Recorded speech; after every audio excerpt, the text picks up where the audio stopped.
Hi, welcome back to Guessagaingaming, and today we're back in Watch Dogs Legion. We're in a square or a small tiny park or a green in London. There's a statue of somebody, I don't know who that is. There's loads of these statues in little greens and squares in London. But we're near Euston Station, if you know anything about London, in the kind of north side of central London.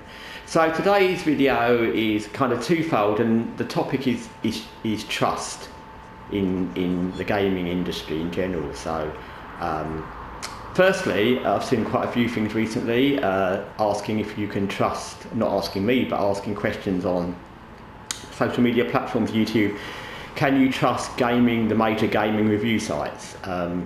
And I've seen why people think you can't, because some sites omit certain games from their best of because they think that the game isn't woke enough for them.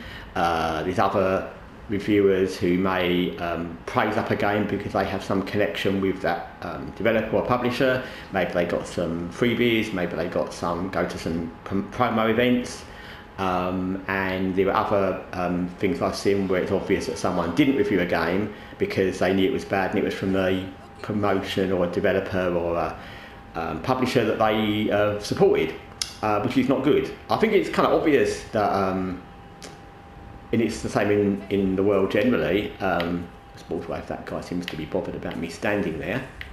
I think it's obvious in the world in general that I feel like I'm in the wilderness now. It's obvious from the world in general that when people get more successful, and that counts gaming channels and reviewers as well, you're going to be subject to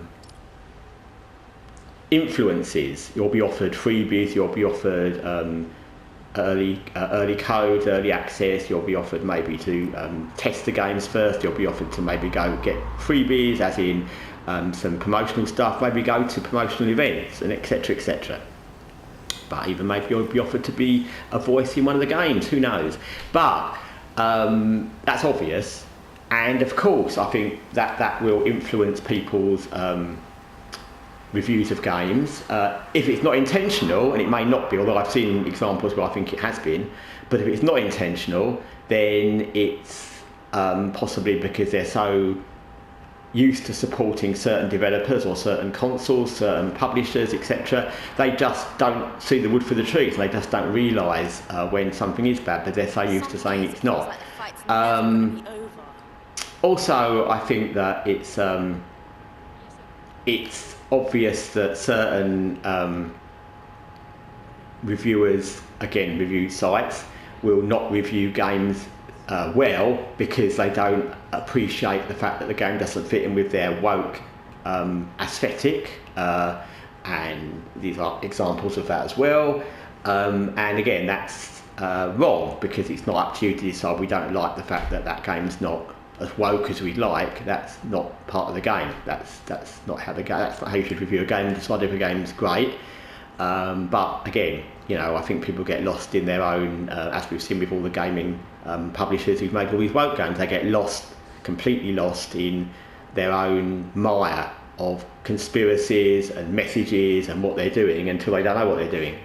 And moving on from that to deal with the trust issue, I also saw, and I couldn't believe this, that Fantastic Games that made a not fantastic game called The Day Before have actually started another campaign to make another game on Kickstarter. Now, I saw what the game is, I saw some of the gameplay, and it's a much more basic game than The Day Before.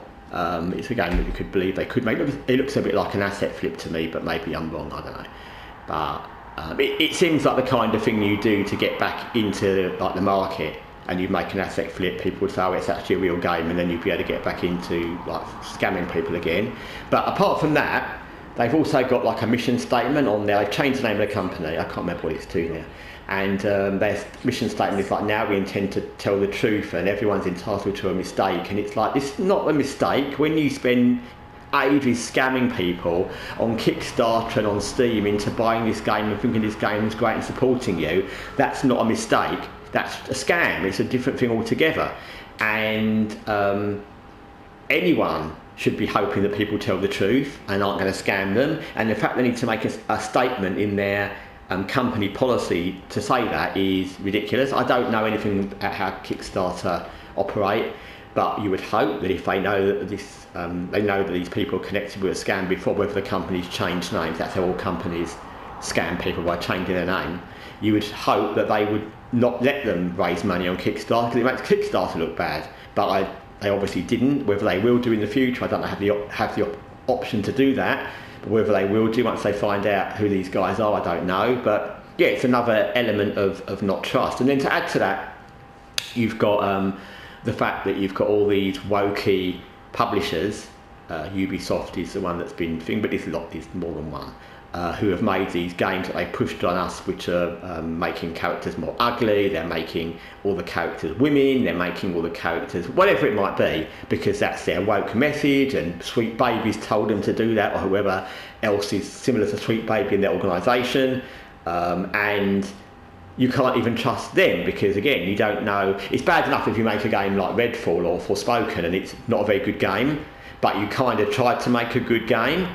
But when you start making games and all you're doing is thinking, let's remove that character and make them ugly, which is obviously a thing they're doing on purpose, obviously, and then let's stick our message in and let's stick as many diverse characters even if they're rubbish and nobody wants them, then that's something you can't trust.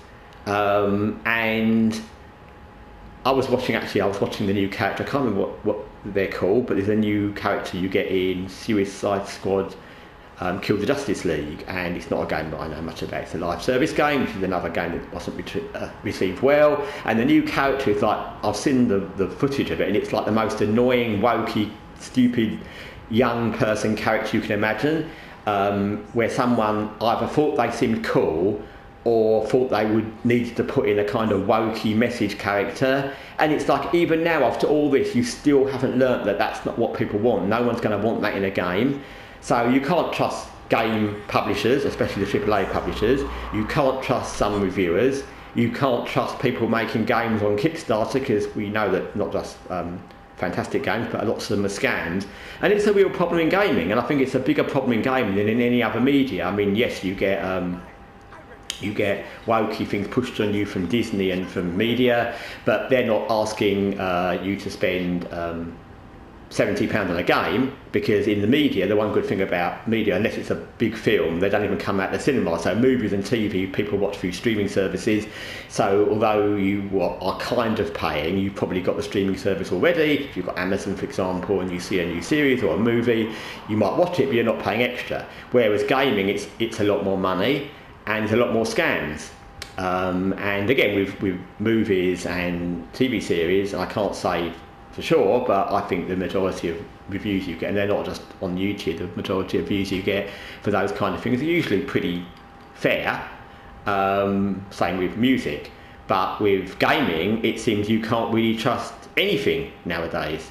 So it's a bad situation. I think it's getting a little bit better because of what's happened with the backlash against the wokeism in gaming, with Ubisoft at the forefront, obviously, but it's by no means finished, and it's a scary, sad situation we've got into over the last few years, where it's been allowed to go on and on and on, and people have talked about it, it's not been unnoticed, but basically people didn't care. The same with all of these things I've talked about, review sites you can't trust, the fantastic games making the day before, publishers throwing in woke and ugly characters in games. It's been going on for a while, and these people all just thought, whatever, we're just going to keep doing it. And they still want to keep doing it. The only reason Ubisoft and the publishers have kind of had to change their thought is because they are really going bankrupt out of it and they can't afford to.